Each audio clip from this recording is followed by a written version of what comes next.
Hi, and welcome to this presentation, this video on launching your career as a mortgage broker in Canada. So this presentation should give you some key information, things to consider if you're thinking, is a career in the mortgage broker industry for me or not? So my name is Giles Jordan.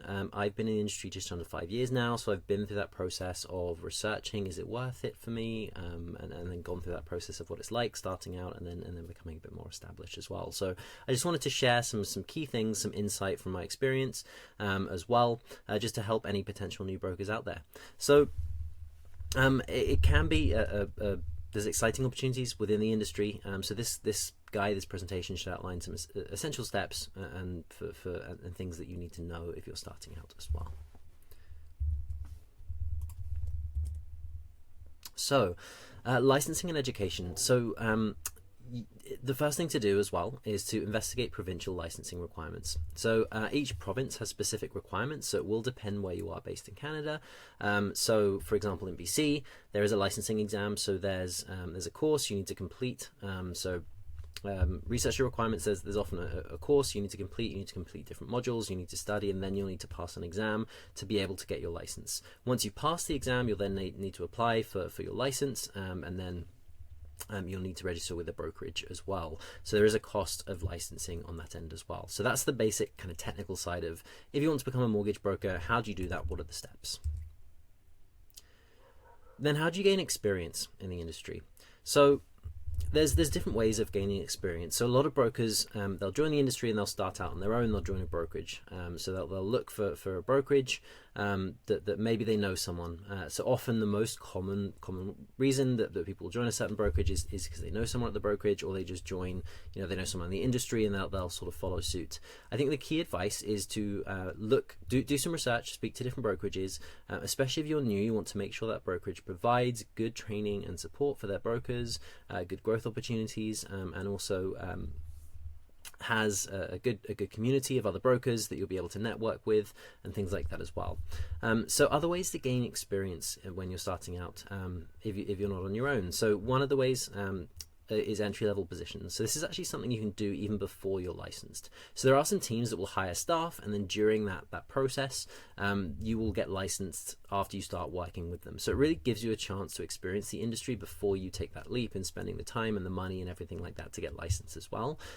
Often these teams, of course, will want some sort of commitment in supporting you if you're working with them, but by working within a larger mortgage broker team as a junior underwriter or assistant, you'll be able to get exposure to the industry, to what the day-to-day is like, and it provides valuable insights and experience. And then next is mentorship program. So this is the way that I ended up getting in the industry. So it wasn't a program as such, but I knew an experienced broker. I asked them about their experiences. They kindly spent a lot of time giving me some resources to look into when I was considering joining the industry. I ended up working alongside them with as a bit of a mentor, and we had an agreement between if I had any files and things like that. And then long story short, I ended up working as part of their team. So I was able to get a lot of exposure, get a lot of knowledge very quickly as well. So this is really great for there is a lot to learn when you're joining the industry, so you have some of that guidance, you have someone to learn from, but of course a lot of brokers are busy, so they'll want to make sure that if they are spending that time that there is some sort of commitment from yourself. So whether you're going to work within their team, or you may have a financial agreement where you give them a certain percentage of your files and your deals, and that's how they'll benefit from giving you that hands-on time, because it is very time consuming teaching you everything you need to know and get started in the industry. And the next one is networking events. So there's industry conferences, meetups, there's different groups for mortgage brokers, there's online forums, Facebook groups, for example, the I Love Mortgage Brokering. Newbie mortgage brokers are a couple of examples as well, where you'll be able to ask questions and get guidance from mortgage brokers, and they'll be able to give you some advice as well, just in regards to starting out and key things to consider. So there's lots of ways to sort of connect with other brokers, reach out, see if anyone's willing to give a bit of time and have a coffee, and just you'll be surprised that people are kind of willing to just help out and just give a bit of advice in regards to starting out in the industry. So next is financial preparedness. So a key thing I think that isn't always discussed in regards to when you're starting out as a mortgage broker is, so if you are a self-employed mortgage broker, so you don't work for a financial institution, you will be self-employed. So your income will be based on commission from deals. So when you're starting out, of course, you're not going to be as busy, and it can take a while to get established. So a good thing to have is have savings before you're starting in the industry, especially if you're just going full 100% going into being a mortgage broker. That financial cushion helps you get through the slower times when you're starting out. Another option here is exploring part-time work. So if you have work out of hours, and this is debated as well, because some say, you should be a mortgage broker 100% of the time, but then it may not be feasible for some people, to not have that income. So whether it's sort of part-time work out of hours or, a couple of days a week just to kind of keep you getting by. And I know things are very expensive in Canada as well. So figure out what works best for you as well. If you don't have those savings, and you do need to still have some sort of income coming in, but make sure it doesn't detract from the real focus of becoming a mortgage broker. You don't want to be seen as a part-time mortgage broker. If you're serious about a career in the industry, you will need to put as much time and energy into it as possible. And then next is budget wisely. So, create a realistic budget of what you'll need and what income you need, what income goals you'll need to have, and be aware of any costs as well of being in the industry. So any licensing costs, any equipment costs, any brokerage fees and things like that as well. So there will be business costs. Like any business, you will have costs of operating your business. So make sure you have a good idea of these so you can sustainably manage your finances while you're starting out in the industry. And then the next step here, invest in tools. So quality tools can be really helpful in not only getting started, but also finding clients, converting clients. For example, there's this channel, I created a training course as well, eMentor, which is designed to help brokers from start to finish. That's an example of something that you can invest in. There's other tools where you can educate clients. There's market report tools, one that I subscribe to as well, where you'll get market insights and data that you can really use and discuss with clients and establish your kind of knowledge base and things like that as well. There's different technologies you can use for applications, for submitting files. There's lots of different things that you can invest in. For example, cloud-based storage. So let's say you use Dropbox or a CRM software to help you organize everything. There's lots of these types of things, and it can be a bit of a rabbit hole that can really help your business. Cybersecurity is another one.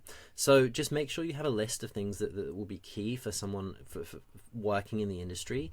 It could also be practical things as well. So, is the technology you're using, is your device, so your laptop or your computer, is it up to scratch? I had an older one, which was a lot slower, and then I transferred over to using a Mac.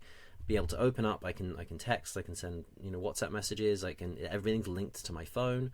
I can just open up and start working, whereas before it took 10 minutes or so to start up, and then things would be slow, and it didn't quite work with all of the modern technology just because it was a much older PC. So that's a key thing to consider as well. Have a budget for investing in some of these tools alongside the other costs too. So how do you build knowledge and skills, and how can you get a bit of an idea about what the industry is all about? So there's some literature in the industry. One that was recommended to me when I was first starting out is the Be the Better Broker series. So the first book in this series, written by Dustin Woodhouse, talks about the kind of ins and outs of being a mortgage broker. This was a really great way for me personally to learn a really honest insight in what the industry is like, the good and the bad. So you can really decide if it's for you before you kind of jump into to beginning your career there.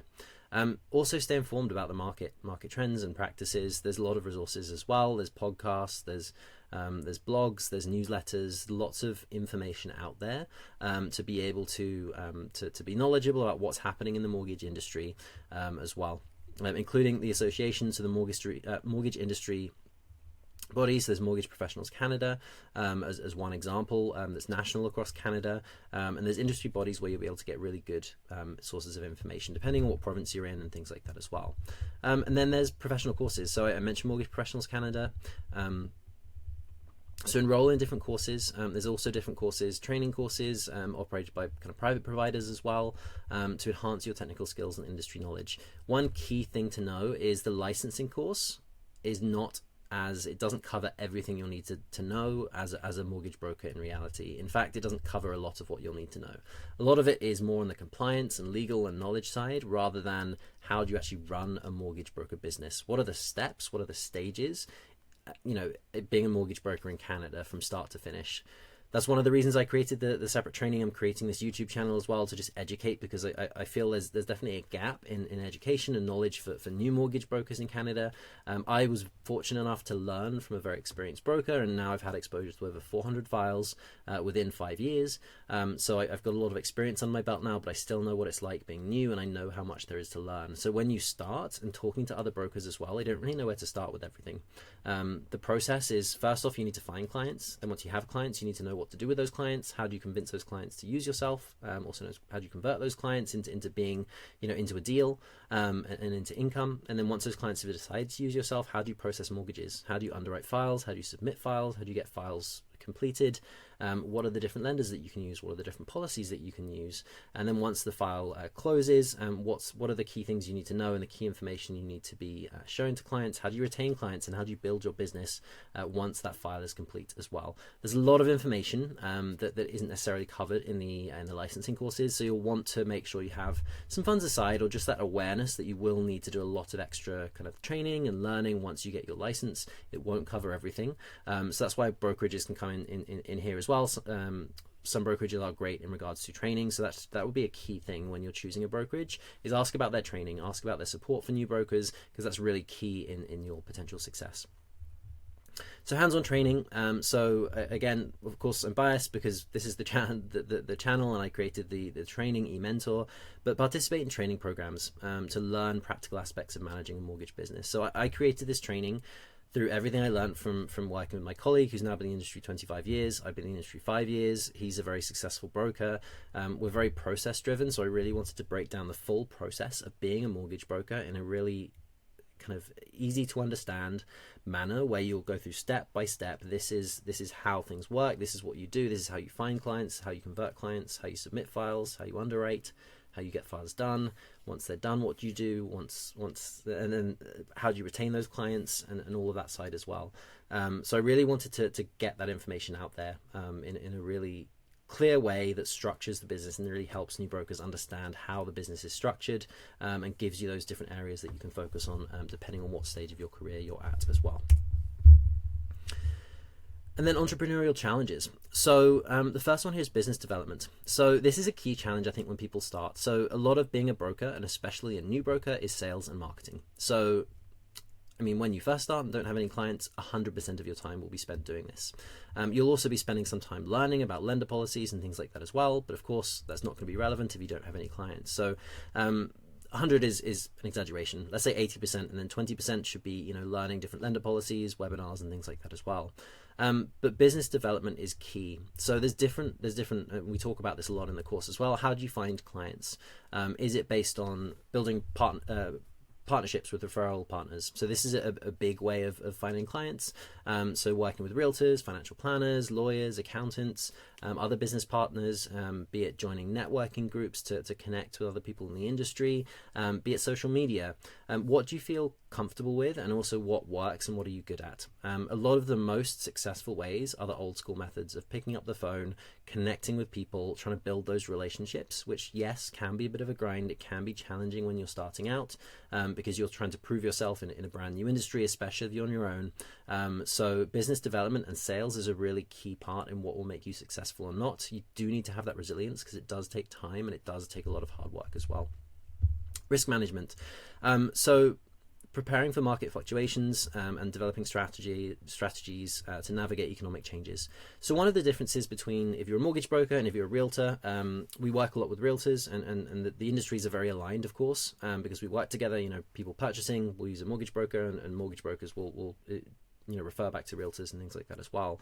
One of the benefits of being a mortgage broker over a realtor is generally the longest terms are 5 years. There are longer terms, but I haven't seen one in all of the files that I've done. So you can say the longest potential terms are 5 years. There's also 1, 2, 3, 4 year terms. Clients may do things within that 5 years as well, so they may want to make changes to their mortgage. So the key point I'm making here is you can build a much more repeatable business and with repeat clients in the mortgage industry. And it's easier to do that once you get established. More of that sales and marketing side will be to client relationships, really building those relationships, really making sure that you are focusing on your past clients, so they're repeat clients, and also trying to get referrals from your past clients as well. Whereas let's say in the real estate world, someone may buy a house and stay there for 30 years. So there's a bit more of that cycle when it comes to the mortgage industry as well. When it comes to market fluctuations, there's different strategies here. Of course, we can't determine what happens in the market. There will be some years where you may earn twice as the last year, or vice versa. You may earn half one year than you did last year. For example, the last 4 or 5 years we started with COVID, and then all the rates were really low, and then we had the rate hiking cycle, and that's had huge impacts on the market and what potential earnings can be. So you need to be aware that there may be huge fluctuations in your income, especially as you're starting out as well. So again, having those backup savings, having a bit of that safety net if possible. This is where working within a team and having some sort of form of consistent salary can be really helpful when you're starting out. But just be aware that those types of things can happen. You can do all the right things, keep doing your right processes, and you make less money just because of where the rate cycles are. And the next is compliance. So this is where brokerages can help. The licensing requirements in your province helps as well. So you do need to make sure you stay up to date on regulatory requirements. I'd recommend, all brokerages will do this, but just make sure you have one that makes this as easy as possible to understand, because it can get complex and intimidating just in regards to what you need to be doing to remain compliant. Some brokerages, they incorporate this within their process, and they make it really streamlined and easy to understand for clients. For example, my brokerage, the mortgage group TMG, they're across Canada, and they've been really great at just with compliance changes, making it really clear, making sure we're all prepared, and kind of helping hold our hand through those processes and make sure that stuff is as clear as possible. And then next, networking, community engagement. So when you're starting out, you'll want to be networking as much as possible. So joining associations such as Mortgage Professionals Canada can allow you to access valuable resources and network with lenders, with other brokers, and learn from each other. It's always really, even going to all of these events, you always meet new people kind of coming in and out of the industry, and you'll realize it's there's a lot of people you'll see that kind of move within the industry as well. So you really want to meet people and network and grow your circle of influence as much as possible. Online communities as well. So I mentioned the Newbies Brokers Facebook group. This is where you can meet other mortgage brokers as well, to learn from them and be able to learn about the industry. And then collaborating as well. So this is key when you start out. So partnering with real estate agents, financial advisors. If you're part of any networking groups, if you have been previously, if you already have a base of connections, and you're thinking of getting in the industry where you may be able to source business. So let's say you have a really close friend that's a realtor, and they're like, oh, that's great. If you're a mortgage broker, I've been looking for someone I can work with. That's perfect. And similar with financial advisors, financial planners. If you have that existing network already, you can talk to people and say, what are your thoughts, and just kind of do a bit about preparation if you're thinking of joining the industry as well. But networking, community engagement, that type of thing, it's really important not only when you're starting out, when you want to learn about the industry, but then when you start in the industry, learning about the different lenders, the different products, and then kind of being able to find clients. I've really found some of the most successful people in the industry make really good connections, be it through in person, be it through kind of group connections, be it through being really consistent with things like social media and reaching out to people on a really human, personal level. And then the final section here is ongoing learning and resilience. So some key things if you're thinking about becoming a mortgage broker. So continuous education. So just keep learning, always keep trying to improve. Adaptability. So the market will change, and that's kind of linked into this section here as well. Resilience building. So if you have a bit of a background in sales or marketing, that will help, especially sales. If you've done any type of cold calling or anything like that as well. If you are, you need to be prepared to meet strangers and try and build relationships with them, essentially, unless you have a huge network. But even then, a lot of clients will be strangers. You need to be comfortable in that sort of human to human connection side of things as well. Attending workshops and webinars is a way as well that you can kind of continue your education, pursuing advanced certifications. So there are ways to be able to get a bit more credibility if you have kind of different certifications through the different associations, and then staying updated on industry trends as well. I'll go down here in this direction as well, just so you're aware of what's happening in the market, of where the rate projections are, especially in certain markets. What's the Bank of Canada going to do? Clients are going to say, oh, I read this in the newspaper, what do you think? You should be prepared for that type of thing and have some knowledge and background and really be the expert in that side as well. And then the adaptability side, so preparing for market shifts, adapting to diverse client needs, and then embracing technological changes. So these are all very relevant. So market shifts, this is a lot of this is about awareness, how and strategies for clients as well. So, for example, if variable rates are predicted to be lower in the future, but they're higher than the fixed now, how do you explain that to clients, and how do you really do the maths and show them, what they should be considering? You don't want them locking into a high rate now if the rates are going to be lower in the future. So just having that awareness and preparing and being able to communicate that clearly with clients is really important as well. Adapting to diverse client needs. So there's different clients that will want communication in different ways. There are still some clients that may need to meet you in person. There are still some that need to print everything out and you'll need to go and scan. So decide how you want to structure your business in that way. A lot of the time, 95% plus of the time, you'll be able to do things remotely via Zoom, via phone calls, but there are still some clients that need their hands held a little bit more or may want to communicate in different ways. So just be aware of that and be able to adapt to that as well. The next here is embracing technological changes. So this is really key. It can be difficult to do, especially if you're used to doing things in one way. So we've moved systems a few times and added different things, and it's always a bit, when you're used to one way of doing something, then you have to learn a new way of doing something. It's always a bit difficult and a bit of a pain. But it really helps efficiency, and it really helps you keep with the times and use tools as well as possible. So for example, in this day and age, AI is becoming more and more of a relevant and important tool that you can use within the industry to help you structure emails, to help you do market research for all sorts of things, social media, for example. So really kind of embracing those changes and trying to figure out how you can use those best within your business is really important. And then resilience building. So developing a positive mindset, focus on the positives, and remember, you will know, once you're licensed, you will know more than 95% of people. So just remember, you do have knowledge. You don't have to know everything all at once. If you don't know something, you can just say, I'll look into that and get back to you, and always just be positive, especially when you're in that kind of grinding sales stage. You haven't had your first deal yet, trying to find clients. That's really important to focus on those positives and keep the big goals. Make sure you are just controlling what you can control and doing the right actions. Maintaining a work-life balance. So I haven't talked much about this, but this is one of the really good benefits of being a mortgage broker. There's negative stereotypes of some self-employed people that were on the golf course all day. That's not the case, but you do have a bit more flexibility on when and how you work. So especially if you are busy, if you have kids, you may work longer some days or into the evening, or you may be able to work from 5 a.m. one day, but then you can pick up your kids from school, or you can, do things that other people that are employed on the strict 9 to 5 can't do. This doesn't mean you shouldn't work hard, but you can structure the hours, the location, how you work, how you'd like, and you can when you're growing your business, you can structure the business and really build a business as you want. That's one of the things I like about the industry. It's entrepreneurial. There are different ways to build the business, and you can really create the business that you want within the industry, depending on your goals and depending on what work-life balance you want. We could all work 20 hours a day and make more money, but that's not sustainable, and no one would want to. Well, not no one, but most people wouldn't want to do that. So it's really about creating that business that you want, and that's one of the benefits as well. And then learn from setbacks and rejections. So this is really key. There's a lot that you don't know that you don't know when you start out. So just make sure that you have support around you. You make notes of things. You always improve.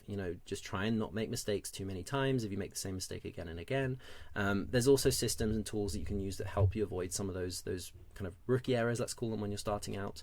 But it's important to learn from that stuff as much as possible as well. So that's it. When you're things to think about when you're thinking about starting a career as a mortgage broker in Canada. For personal experience, I found it a really rewarding career. It has its challenges. There's a lot to learn. It can be stressful, but it can also be very rewarding as well. In regards to potential income potential, that the people in the industry are great. I've made some great connections. The work-life balance as well, but don't view it as a sort of make money quick type thing. It's definitely not. You need to put the work in. You need to put the efforts in. Yes, you can make a good living as a mortgage broker, but there's also stress that comes along with that as well, and there's a lot of hard work that it takes to get there. So those are the key things to consider, and I hope I've covered a lot of that information. I'd love to hear your comments if there's anything I haven't talked about. If you're considering becoming a mortgage broker, you have any other questions, then do post them in the comments. I'd love to hear your thoughts, and thanks for watching.